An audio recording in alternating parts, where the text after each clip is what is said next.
Ubisoft has taken its sweet time with Assassin's Creed Origins, but it is here. It seems like we actually have a lot of new things to talk about. I'm Falcon, and today on Game Ranks, everything you need to know about Assassin's Creed Origins. So first things first, Assassin's Creed Origins takes place in ancient Egypt. The game is about the rise of the Assassin's Brotherhood, and it will not just be a traditional action stealth game, it is introducing quite a few different RPG elements as well. For instance, you will be leveling in the game, and in order to kill an enemy that is a higher level than you, you'll need to upgrade your hidden blade. Now this is a point of controversy. Not everybody likes the idea that there is going to be a skill tree involved for the various things that they've grown accustomed to in Assassin's Creed. However, it's not a new franchise, and adding new elements like this can be a little risky, and I do understand that, but I have a feeling it would probably be better to reserve judgment until after the game is out and we understand exactly what level of detail they have taken this to. If you have to micromanage everything in an Assassin's Creed game, obviously that's not going to work. But we do have to think about the fact that Assassin's Creed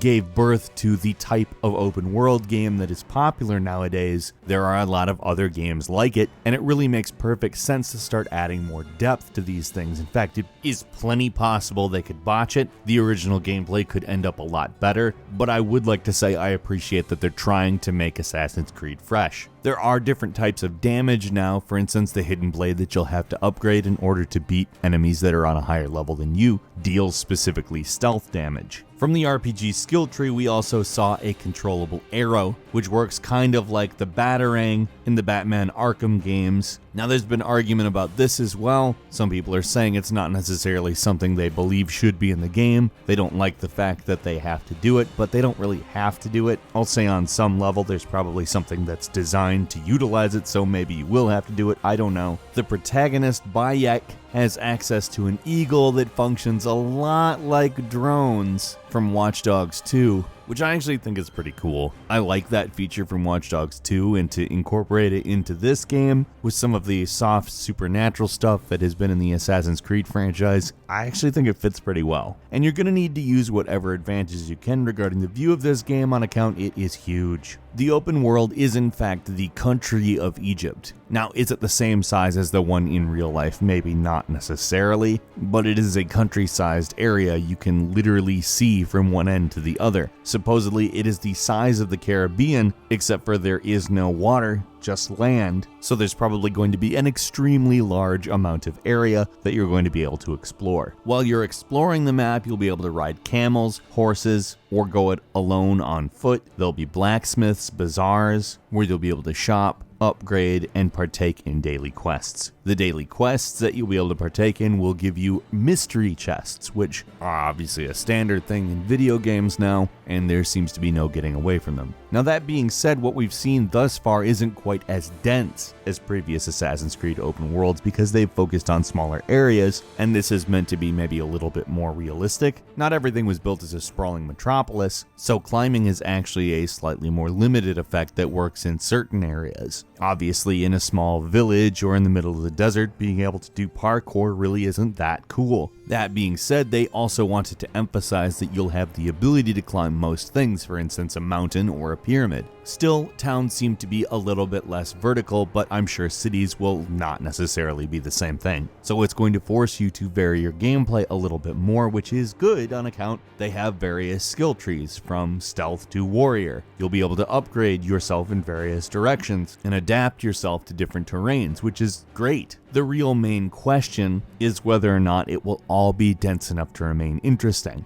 It does seem as though they are making pretty concerted efforts towards getting to that point. For instance, creating a new AI framework so that NPCs have routines, day and night cycles, they work, socialize, eat. Different classes of NPC do different things. For instance, soldiers collect taxes and guard things. Farmers farm, bandits steal. You have priests doing whatever they do in temples during the day, and various animals doing various things, from gazelles roaming around to lions hunting them. Supposedly all these NPCs are persistent, which is good because when you come back somewhere, it will not just be in the state it was in when you left. Things will have changed, people will have gone on with their lives, and in no small way that makes it seem as though the place is alive. Now, it's also very clear that they've taken some cues from The Witcher, not just in some movement, particularly the horse and a lot of the moving around in the open world, but even more specifically in the way you'll interact with the world. They've developed a quest system, which from the sounds of it reminds me a lot of Witcher 3. They want you to quote-unquote delve deep into the quest system and experience intersecting stories, exploring deeper relationships, and tying in-game characters together. In my opinion, the other game that has done this properly is Witcher 3, so if they're able to put something even maybe half as effective as that game into place in an Assassin's Creed game, well, we've got a superior Assassin's Creed game on our hands. I'd like to continue the comparisons to Witcher 3 by bringing up the new combat system orientation. Assassin's Creed used to be very counter-oriented as well as instant kill-oriented, but they've taken a direction that emphasizes combos a little bit more, as well as blocking and dodging, which has a decidedly more Witcher 3 feel to it. Now, you might even say somewhere between Witcher 3, Neo, and Dark Souls, because from what I saw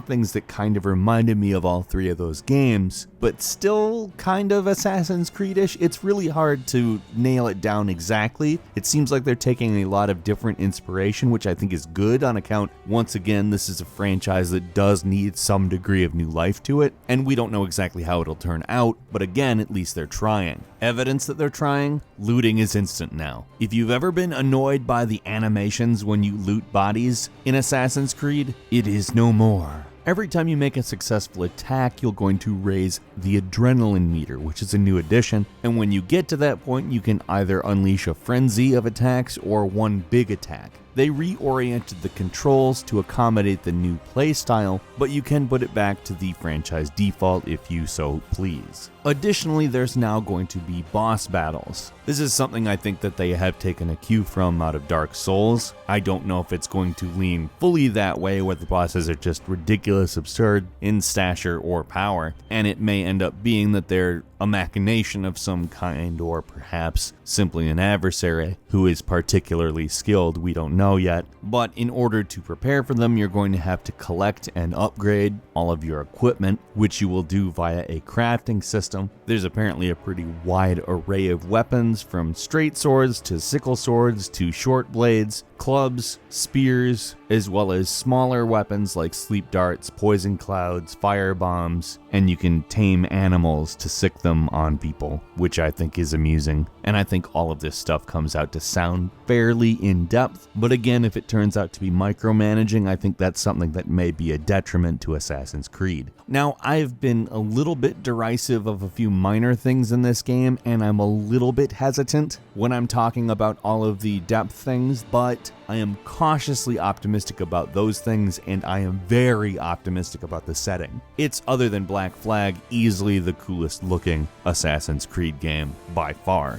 There's little details like him limping a little bit after falling a long fall, and some of the cooler slow motion things that happen during the course of combat that definitely did catch my eye and make me think that they are actually giving it the kind of attention it deserves. So I'm pretty hopeful about this game. Now, keep in mind, we have built hope in the past for Assassin's Creed and been let down, so, I mean, take it with a slight grain of salt, but this looks pretty damn good. What do you think? We're obviously very interested in your opinion, so leave us a comment, tell us everything you think about Assassin's Creed Origins, the good, the bad. There's definitely plenty of discussion to be had on this one, and if you liked our synopsis of the information that we have now, please click like. Now, if you're not subscribed, now would be a great time to do so. We upload brand new videos every day of the week, and the best way to see them first is, of course, a subscription, and we'll see you next time right here on GameRanks.